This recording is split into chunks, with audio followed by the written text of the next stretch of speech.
जय हिंद दोस्तों, कैसे हैं आप सब। आप सभी का आपके अपने YouTube चैनल सरकारी जॉब नोटिस में स्वागत करता हूं। दोस्तों आ गया हूं आज एक नई नोटिफिकेशन लेके, एक नया एडवर्टाइजमेंट लेके। तो मेरे वैसे भाइयों के लिए है, वैसे दोस्तों के लिए है जो जिन्होंने 10th किया हुआ है, 10th के बाद वो ITI की तैयारी करने की सोच रहे हैं। जिन्होंने ITI किया हुआ है वो जॉब की तैयारी करने की सोच रहे हैं। जिन्होंने 8वीं किया हुआ है और 8वीं के बाद वो कुछ नहीं कर रहे हैं, वो सोच रहे हैं कि अब 8वीं के बाद क्या होगा।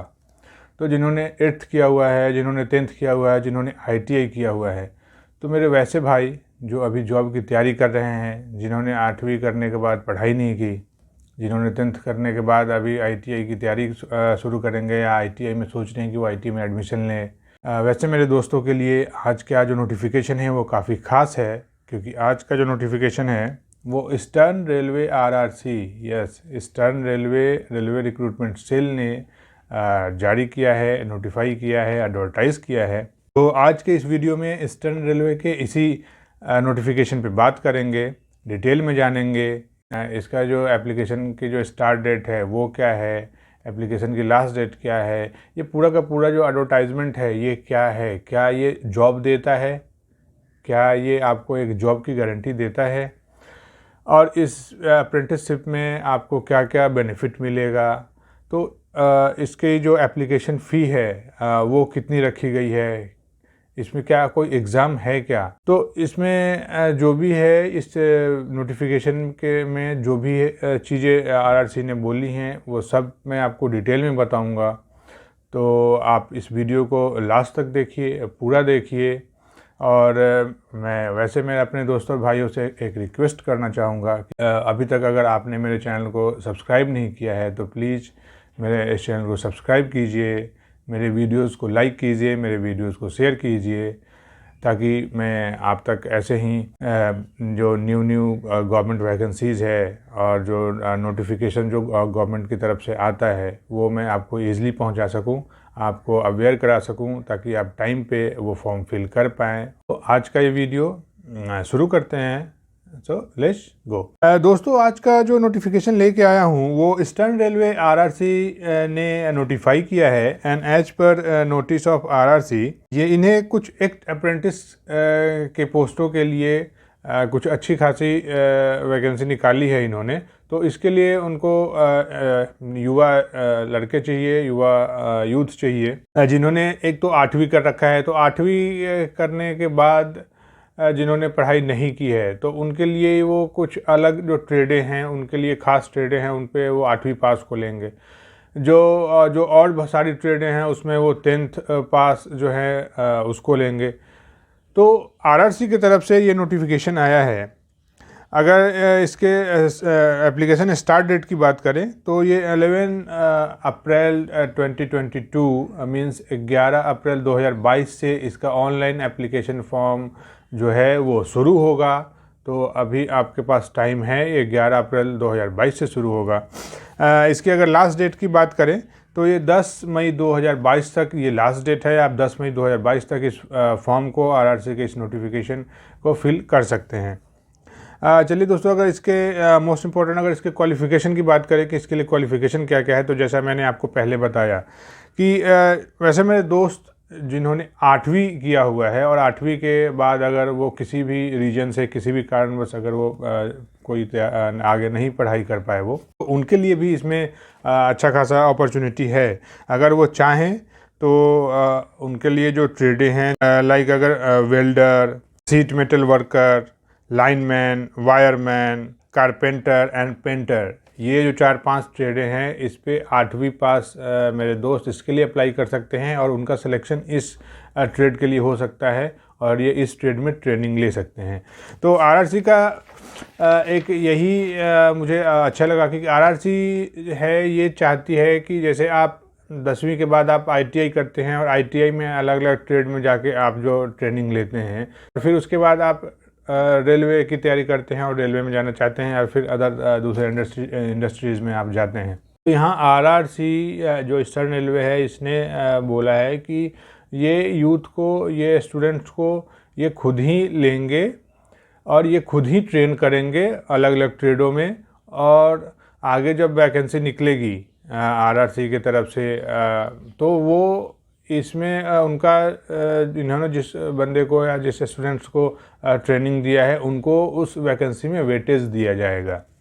यस, मैं आपको आगे बताऊंगा इसके बारे में क्लियर। तो चलिए दोस्तों, अगर जो दूसरे ट्रेड हैं और दूसरे ट्रेड के लिए क्या एजुकेशन क्वालिफिकेशन है उसकी बात करें तो जो और सारी ट्रेडें हैं like fitter, electrician, electrical mechanic, welder, तो और भी 2-4 ट्रेडें हैं। तो इन सारे ट्रेडों के लिए उनको 10th पास चाहिए और 10th में आपका जो मिनिमम मार्क्स होना चाहिए वो 50% होना चाहिए aggregate.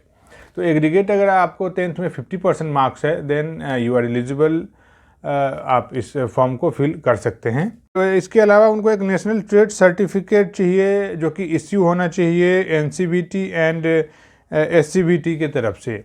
National trade certificate issued by NCBT and STBT. चलिए दोस्तों, अगर आगे बढ़े और इसके नंबर ऑफ पोस्ट की बात करेंगे, कितने पोस्टों पे ये ट्रेनी लेना चाहती है, अप्रेंटिस को लेना चाहती है आरआरसी, तो जो टोटल नंबर ऑफ सीट है ये 2972 है।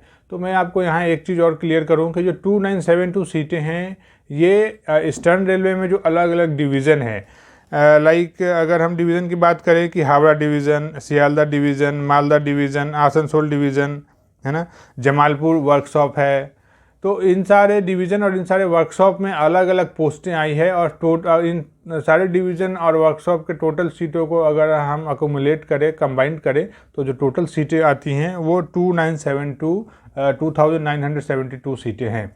तो जब आप आरआरसी के तरफ से अगर आप वो सिलेक्ट किए जाते हैं इस ट्रेनिंग के लिए, अप्रेंटिसशिप के लिए, तो आपको इन ईस्टर्न रेलवे के अलग अलग डिवीज़न में आपका पोस्टिंग होगा। आप वहां जाके आप ट्रेनिंग लेंगे इनके वर्कशॉप और इनके डिवीज़न में।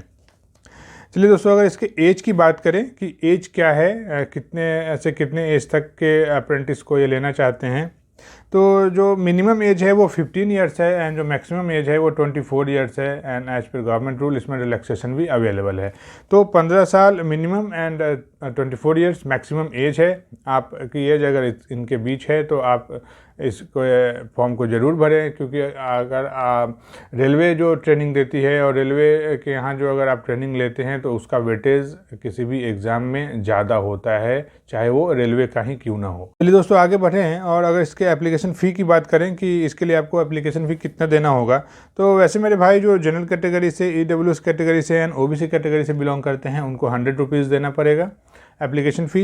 एंड वैसे मेरे दोस्त जो SC, ST, PWD and women candidates हैं उनको कोई भी एप्लीकेशन फ़ी नहीं देना है, उनके लिए एप्लीकेशन फ़ी नील है। तो आगे बढ़ें और इसके अगर सिलेक्शन प्रोसेस की बात करें कि जो सिलेक्शन प्रोसेस क्या है, जैसा कि मैंने आपको पहले ही बताया क्या इसमें एग्ज़ाम है, तो मैं सिलेक्शन प्रोसेस बताऊं तो मैं आपको बताऊं कि कोई भी एग्ज़ाम नहीं है, नो एग्ज़ाम्स, आपसे कोई एग्ज़ाम नहीं लिया जाएगा। इसमें जो सिलेक्शन प्रोसेस में जो आरआरसी ने बताया है तो उसके हिसाब से आपका जो सिलेक्शन होगा प्योरली ऑन मेरिट बेस होगा। मेरिट के हिसाब से आपका सिलेक्शन होगा, मेरिट लिस्ट बनेगा और उसके अकॉर्डिंगली आपका इसमें सिलेक्शन होगा आरआरसी की तरफ से। तो मेरिट लिस्ट बनाने का बेस क्या है, तो जो मेरिट लिस्ट बनाने का बेस है वो आप देखा जाएगा कि आपने 10th में कितने मार्क्स गेन किए हैं। लाइक 50% तो मिनिमम मार्क्स है, 50% तो आपका मार्क्स होना ही चाहिए।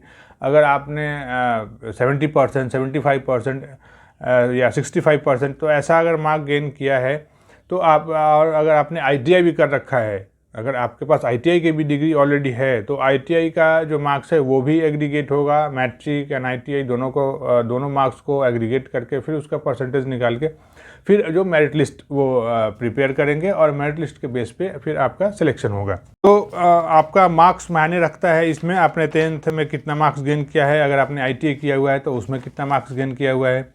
तो ऐसे मेरे दोस्त जिनका 10th में मार्क्स 50% है एंड ITI भी उन्होंने किया हुआ है तो उनको ज़्यादा वेटेज मिलेगा। 10th में 50% मार्क्स हैं और ITI नहीं किया हुआ है तो उनका जो वेटेज है थोड़ा कम हो जाएगा। तो इसके लिए आप सभी एलिजिबल हैं जिनके पास 50% मिनिमम मार्क्स है 10th में।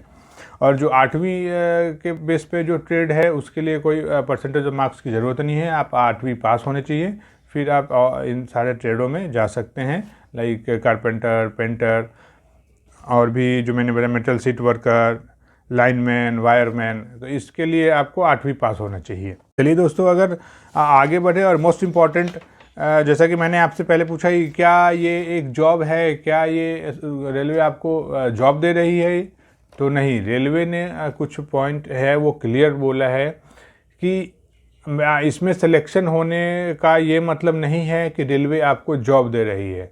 रेलवे आपको बस ट्रेनिंग दे रही है कि आप ITI करने के बाद जो रेलवे में आप रिक्रूट होते हैं या आप ITI करना चाहते हैं, तो ITI में अलग अलग ट्रेडें होती हैं।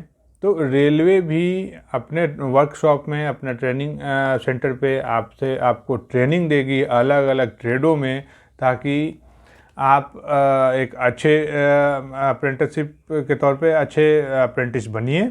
और फिर अगर उसके बाद रेलवे का जो दूसरा वो है कि अगर इन फ्यूचर रेलवे में अगर वैकेंसी आती है, जो लेवल 1 में जो lineman, trackman, painter, carpenter, fitter, electrician के ट्रेड पे अगर वैकेंसी आती है, जो कि level 1 as per 7 CPC level 1 में आता है ये, तो इस पे अगर कोई भी वैकेंसी आती है तो रेलवे अपने यहाँ जो भी अप्रेंटिसशिप कराती है और उनके यहाँ जो भी बच्चे हैं, अगर वो फॉर्म फिल करते हैं तो उनको 20% वेटेज देगी। मतलब अगर 100 हैं तो 100 में से 20 जो स्टूडेंट होंगे या बच्चे होंगे, वो रेलवे अपने ट्रेनी जो है उनका, उसमें से वो लेगी उस परमानेंट पोस्ट के लिए।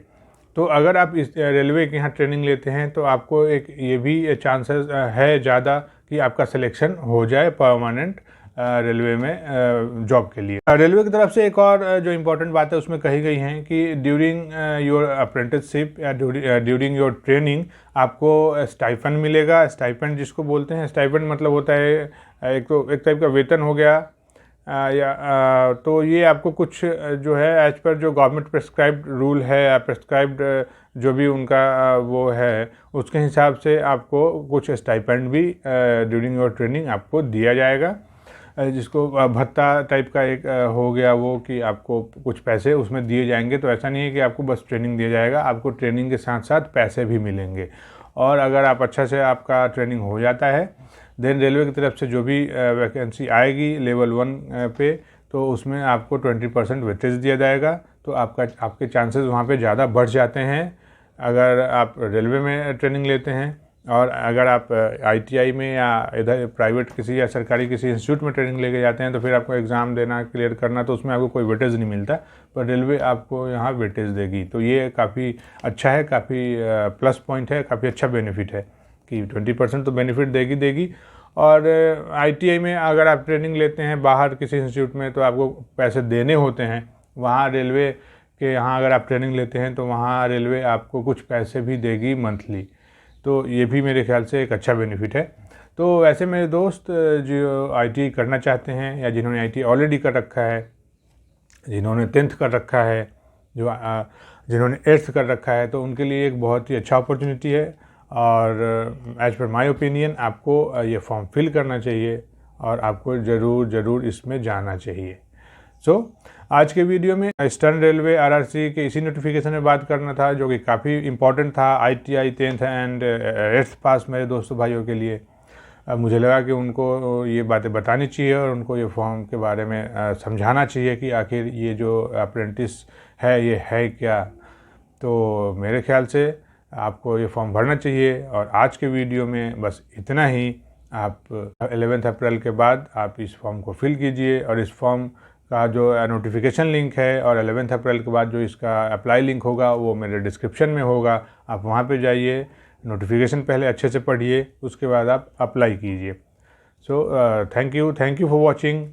जय हिंद।